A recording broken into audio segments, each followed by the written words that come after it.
संतश्रेष्ठ ज्ञानेश्वर माऊलींच्या पालखीचा स्पर्श लाभलेली, संत तुकाराम महाराजांच्या विचारांनी प्रेरित 12 ज्योतिर्लिंगांपैकी पवित्र भीमाशंकराचे सानिध्य लाभलेली आणि आशिया खंडातील प्रमुख औद्योगिक पट्टा म्हणून ओळखल्या जाणाऱ्या चाकण MIDCचा समावेश असलेली खेड तालुक्याची भूमी आज पुन्हा एकदा राजकीय घडामोडींमुळे चर्चेत आली आहे. महाराष्ट्रातील आघाडीच्या कृषी उत्पन्न बाजार समित्यांपैकी एक म्हणून ओळख असलेल्या खेड कृषी उत्पन्न बाजार समितीत झालेल्या सत्ता बदलाने तालुक्याच्या राजकारणात नव्या समीकरणांना सुरुवात झाल्याची चर्चा सुरू झाली आहे.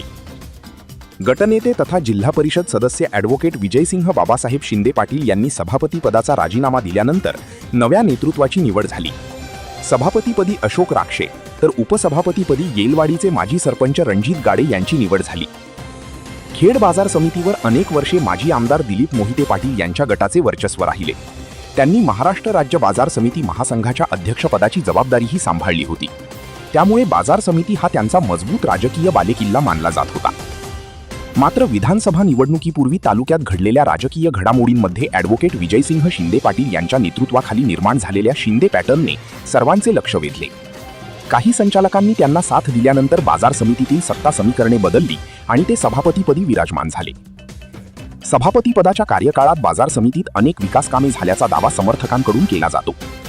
चाकण बाजार समिती आवारात आधुनिक ऑक्शन शेडची उभारणी, अंतर्गत रस्त्यांचे कॉन्क्रिटीकरण, आधुनिक स्वच्छतागृहे, शुद्ध पिण्याच्या पाण्याची व्यवस्था, डिजिटल व्यवहार प्रणाली, इलेक्ट्रॉनिक वजन काटा, शेतकऱ्यांना खरेदी विक्रीचे SMS व रकमेची माहिती, अल्पदरात भोजन व्यवस्था यांसारख्या सुविधा उपलब्ध करून देण्यात आल्या. त्यामुळे बाजार समितीची कार्यपद्धती अधिक आधुनिक आणि पारदर्शक झाल्याचे सांगितले जाते. यानंतर झालेल्या विधानसभा निवडणुकीत खेड तालुक्यातील राजकीय समीकरणे मोठ्या प्रमाणात बदलली.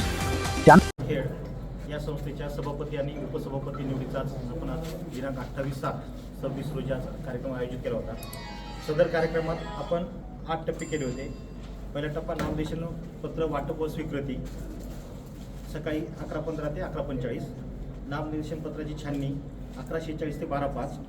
वैध नामनिर्देशन पत्राची यादी जाहीर करणे छाननीनंतर लगेचच. नामनिर्देशन पत्राची माघारी घेणे दुपारी 12:06 ते 12:25.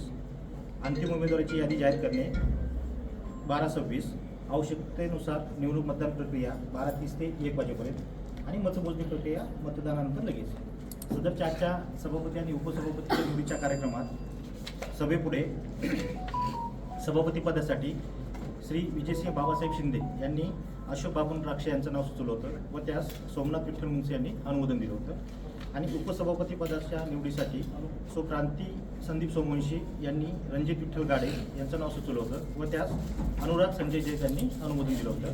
सभेपुढे विहित मुदतीत नामनिर्देशन पत्र वाटप व स्वीकृतीच्या काळात सभेपुढे सभापतीपदासाठी अशोक बाबून राक्षे यांचा एकमेव अर्ज प्राप्त झालेला होता व उपसभापतीपदासाठी रणजित विठ्ठल गाडे यांचा एकमेव अर्ज प्राप्त झाले होता. त्यामुळे छाननीअंती संस्थेच्या सभापतीपदासाठी श्री अशोक बाबून राक्षे यांना अविरोध घोषित करण्यात आलेला आहे व उपसभापतीपदासाठी रणजित विठ्ठल गाडे यांना अविरोध घोषित करण्यात आलेलं होतं.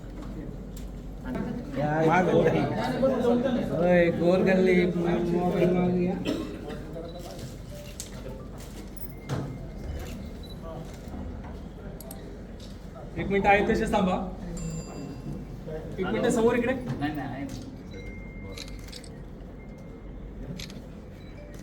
थँक्यू. एक सेकंड. कृषी उत्पन्न बाजार समितीच्या सभागृहामध्ये नुकतीच ज्यांची सभापती म्हणून निवड झाली ते अशोकदादा राक्षे आणि उपसभापती म्हणून ज्यांची निवड झाली ते रणजितभाऊ गाडे पाटील या दोघांनाही सभापती उपसभापती म्हणून बिनविरोध निवडून देण्याचं काम आमच्या सगळ्या संचालक मंडळाने त्या ठिकाणी केलं. एकमताने त्या ठिकाणी केलं आणि 5 मिनिटापूर्वीच या दोघांची बिनविरोध निवड त्या ठिकाणी जाहीर झालेली आहे. आणि खऱ्या अर्थानं आमचे सगळे संचालक या ठिकाणी उपस्थित आहेत. तालुक्याच्या सर्वपक्ष आघाडीची सगळी नेते मंडळी या कार्यक्रमाच्या निमित्तानं खाली त्या ठिकाणी आलेली आहेत. आणि उद्याच्याही काळामध्ये जसं मागच्या काळामध्ये क्रांतीताईंनी आणि मी सभापती उपसभापती म्हणून काम केलं, हे सगळ्या सहकाऱ्यांनी आम्हाला मदत करण्याचं काम त्या ठिकाणी केलं. सगळ्या सहकाऱ्यांच्या मार्गदर्शनाखाली सहकार्यानं एक चांगलं काम खेड तालुक्याच्या बाजार समितीमध्ये ऐतिहासिक काम करण्याचं काम आम्ही सगळ्या संचालक मंडळाने मागच्या काळामध्ये 20-21 महिन्यामध्ये त्या ठिकाणी केलं. आणि भविष्यात देखील आज आमचे अशोकदादा सभापती आहेत, रणजितभाऊ उपसभापती आहेत, भविष्यात देखील बाकी सगळ्या सहकाऱ्यांना संधी देऊन बाजार समितीमध्ये एक चांगला पायंडा आणि सर्वपक्ष आघाडीच्या माध्यमातून सर्वसमावेशक राजकारण करण्याचं काम या तालुक्याचे आमदार बाबाई शेटकाळे असतील, तालुक्यातल्या सर्वपक्षीय नेते मंडळी, आम्ही सगळी मंडळी त्या ठिकाणी करणार आहे. आणि आज खरं तर या निवडणुकीमध्ये एक ट्विस्ट तयार झालं होतं. काय ट्विस्ट तयार झालं की जसं मागच्या वेळी आमची 28 तारीख होती आणि क्रांतिताई 28 तारखेची कोर्टामध्ये गेलं प्रकरण आणि तारीख मग 10 तारीख त्या ठिकाणी झाली. आणि काल देखील योगायोगानं 28 तारीख आज होती आणि काल अशोकदादांच्या रूपानं कोर्टामध्ये केस त्या ठिकाणी गेली. कोर्टामध्ये गेल्यानंतर ट्विस्ट तयार झालं की नेमकं अशोकदादांचं काय होणार, निवडणूक प्रक्रिया होणार का पुढे जाणार. परंतु 5वी वेळी अशोकदादांची कोर्टामध्ये गेली, 5व्या वेळी कोर्टाने तुमच्यासारखा निकाल दिला.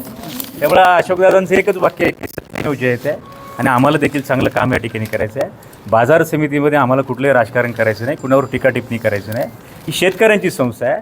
या तालुक्यातल्या शेतकऱ्यांची संस्था एका वेगळ्या उंचीवरती घेऊन जाण्याचं काम मागच्या 20-21 महिन्यामध्ये क्रांतिताई, मी आणि आमच्या सगळ्या संचालक मंडळानं, प्रशासनानं त्या ठिकाणी केलं आहे.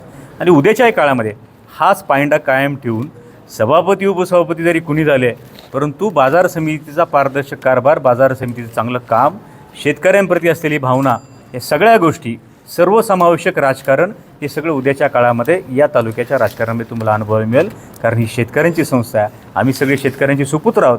आणि त्यामुळं आज अशोकदादांच्या रूपानं खऱ्या अर्थानं गेले 35 वर्ष गावगाड्यामध्ये काम करणारा एक सहकारी, आज प्रचंड मोठा अनुभव असलेला एक सहकारी, उपसभापती म्हणून काम केलं, दुसरी टर्म त्यांची त्या ठिकाणी आहे. आणि असा एक दिग्गज सहकारी आज सभापती म्हणून काम करतो आहे. रणजितसारखा एक युवा सहकारी, 35-40 वर्ष एक तरुण सहकारी आज बाजार समितीमध्ये उपसभापती म्हणून काम करतो आहे. त्यामुळे निश्चितपणानं हे दोघंही चांगलं काम त्या ठिकाणी करतील. आम्ही सगळे त्यांच्याबरोबर त्या ठिकाणी आहेत आणि भविष्यात देखील आमच्या सगळ्या सहकार्यानं संधी देण्याचं काम कृषी उत्पन्न बाजार समितीच्या वतीने आम्ही सगळे संचालक मंडळ करणार आहे.